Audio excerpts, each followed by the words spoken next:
সর্বপ্রথম যখন কোরআন নাজিল করেন, হযরতে জিবরাইল বললেন ইকরা মুহাম্মদ, হযরতে আকায়ে নামদার বললেন মা আনা বিকারিন। জিবরাইল বললেন পড়ো মুহাম্মদ, নবীজি বললেন পারি না পড়তে। আবার জিবরাইল বলেন পড়ো মুহাম্মদ, নবীজি বললেন পারি না পড়তে। আবার জিবরাইল বলেন পড়ো মুহাম্মদ, নবীজি বললেন পারি না পড়তে। এই পড়ো পড়ো বইলা তিনবার এমন জোরে চাপ দিলেন, নবীজি বললেন যে আমার মনে হচ্ছিল যেন আমার জানটা বের হয়ে যাবে, এতটা কষ্ট আমার হচ্ছিল।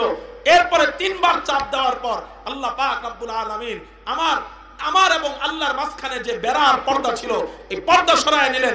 আল্লাহর পক্ষ থেকে ইলমের নলকূপ আমার মাথার মধ্যে ঢেলে দেওয়া হয়েছে। নবীজির মতো ব্যক্তি যদি চাপ দেওয়ার পরে, কষ্ট করার পরে এরপরে ইলম অর্জন করতে পারে, ইলম শিখতে পারে, তাহলে আপনার আমার সন্তান নবীজির চেয়ে বেশি জেহেনি হয়ে গেছে? হ্যাঁ, আপনার আমার সন্তানকে একটু চাপ দিলে আপনি সন্তানকে মাদ্রাসা থেকে নিয়ে স্কুলে দিয়ে দেন। হ্যাঁ, চাপ ছাড়া ইলমে ওহী আসে না।